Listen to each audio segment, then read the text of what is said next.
रूस के राष्ट्रपति व्लादिमीर पुतिन ने पूर्वी यूक्रेन के विद्रोही इलाके डोनेत्स्क और लुहानस्क को स्वतंत्र देश की मान्यता दे दी है। रूस के इस कदम के बाद अमेरिकी राष्ट्रपति जो बाइडेन ने सोमवार को एक कार्यकारी आदेश पर हस्ताक्षर किया। इस आदेश के अनुसार अमेरिकी व्यक्तियों का यूक्रेन के डीएनआर और एलएनआर क्षेत्र में नए निवेश, व्यापार और वित्त पोषण पर प्रतिबंध रहेगा। बाइडेन की ओर से जिस आदेश पर हस्ताक्षर किया गया उसमें कहा गया है कि यूक्रेन की शांति, स्थिरता, संप्रभुता और क्षेत्रीय अखंडता खतरे में पड़ गई है। इससे अमेरिका की राष्ट्रीय सुरक्षा और विदेश नीति के सामने भी एक बड़ा और असामान्य खतरा पैदा हो गया है। अमेरिकी राष्ट्रपति जो बाइडेन ने कहा है कि रूस ने अंतर्राष्ट्रीय कानून का खुला उल्लंघन किया है और इस उल्लंघन से हासिल किए जाने वाले लाभ से रूस को रोकने के लिए मैंने एक कार्यकारी आदेश पर हस्ताक्षर किया है। हमारा अगला कदम क्या होना चाहिए, इस पर फैसला करने के लिए हम यूक्रेन सहित अपने दूसरे सहयोगियों और साथी देशों के साथ करीबी रूप से सलाह मशवरा कर रहे हैं।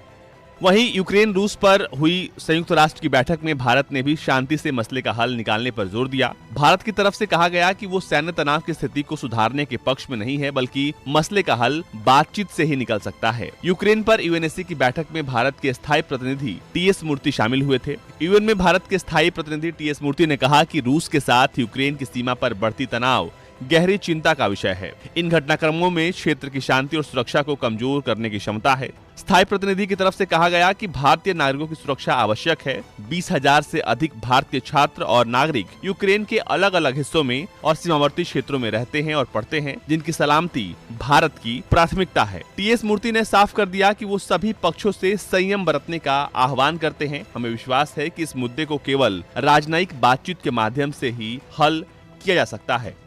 रूसी राष्ट्रपति पुतिन की घोषणा के बाद यूक्रेन के राष्ट्रपति वोल्दिमीर जेलेंस्की ने भी प्रतिक्रिया दी है। यूक्रेन के राष्ट्रपति जेलेंस्की ने कहा है कि विद्रोहियों को मान्यता देने के रूस के फैसले से उनको किसी बात का डर नहीं है। उन्होंने कहा कि यूक्रेन की सरकार को पश्चिमी देशों से पूरा समर्थन मिलेगा।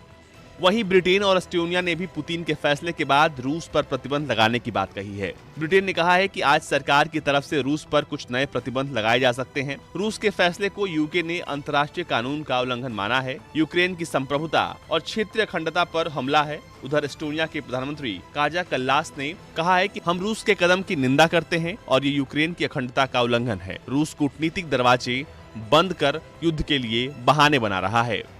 वहीं यूरोपीय संघ के अध्यक्ष चार्ल्स मिशेल और यूरोपीय आयोग की president Ursula von der Leyen ने संयुक्त बयान जारी कर रूस के फैसले की कड़ी आलोचना की है। संयुक्त बयान में कहा गया है कि रूस का ये कदम अंतर्राष्ट्रीय कानून के साथ ही मिन्स्क समझौते का भी उल्लंघन करता है। यूक्रेन की सीमा के भीतर उसकी स्वतंत्रता, संप्रभुता और क्षेत्रीय अखंडता की रक्षा के लिए हम अपने अटूट समर्थन को दोहराते हैं। वहीं यूक्रेन पर रूस के इस कदम के बाद नाटो भी भड़क गया है। नाटो की तरफ से रिएक्शन आया और कहा गया कि इससे यूक्रेन की संप्रभुता और क्षेत्रीय अखंडता कमजोर होगी और संघर्ष के समाधान की दिशा में चल रहे प्रयासों को बड़ा झटका लगेगा। उन्होंने कहा कि 2015 में यूएनएससी ने यूक्रेन की संप्रभुता, स्वतंत्रता और क्षेत्रीय अखंडता के सम्मान की पुष्टि की थी, जिसमें रूस भी शामिल था। लेकिन अब रूस ने जो किया है उसने दुनिया भर के देशों को परेशान कर दिया है।